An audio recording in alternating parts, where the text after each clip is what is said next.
Radio Raheem here with Demetrius Andrade. That was a 12th round knockout. We don't see this very often in boxing.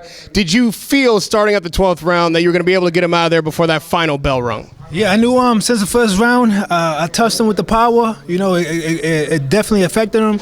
And I knew he's a tough, strong guy, that we was going to have to take it in deep waters. I had to figure out what rounds to, keep the gas on cruise and went to accelerate. And the 10th round, I picked it up. The 11th round, picked it up. And the 12th round, I knew it was like, all right, let's try to get him out of there, because the 11th round, I went in pretty big and with the, towards the end with them combinations. You had a lot of success tonight, but it was anything but an easy night. Was there any shots in there that you remember particularly that he hurt you with or wobbled you? I mean, he hit me in the back of the head a few times, which, was that kind of dazed me, the back of the head shots is, they hurt. But he hit me with a clean uppercut. He came off with the right hand. He doubled that punch up. I didn't expect him to double that up. I figured he would just, throw the hook and then try to come with the right. But he snuck it in there, got it in there. And as a professional as I am with the experience, I wrapped him up, gathered my thoughts, and it was like, that is not happening again. And tell us about the low blow.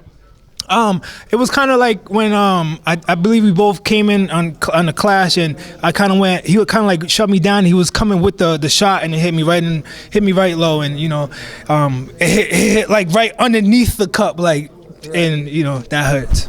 You did the splits during this fight. When you came up, it looked like maybe you were wincing a bit. When you slipped and did a full splits in the ring, did that hurt you? Did you have to regroup from that? Well, you talk about the low blow? Well, what splits? No, it wasn't a knockdown. They waved it off, but you went down for a minute there. Did you? When we both fell?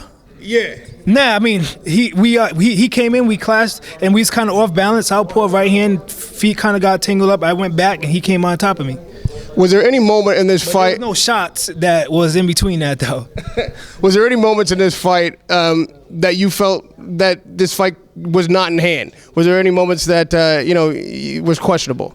Nah, definitely not at all. I knew I just kept up the pace, knew when to come back a little bit, but keep the edge going. Like I said, he was in great shape. He's a tall, tough fighter where I knew we was going to have to, it was going to go a 12-round fight, or I had to take him in deep waters, which I did.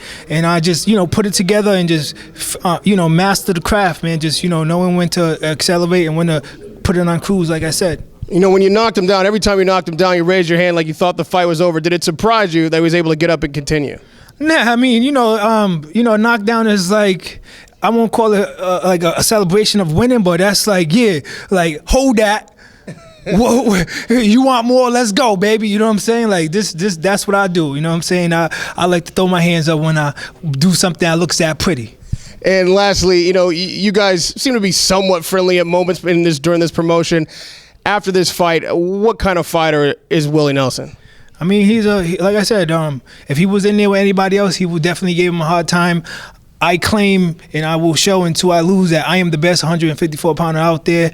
Back up my talk, and when that day comes, or if it comes, where if it happens, well, I'm not the best, but I am the best, and I'm the greatest, and I'm gonna show the world. And so I want to keep stepping up to the guys that say that they the best. It's been a long time since we've seen you in the ring. We're happy to see you in again tonight. Give me one name that you'd like to step between those ropes next. Right now is the belt holders, and I'm in line to fight the mandatory to the WBC. I want to fight them all, man. It don't matter who is next, but I just want a Chalo. If your name begins with a C, ends with an O, I want to fight you. That's Chalo, Canelo, Cotto, all of them. Let's go.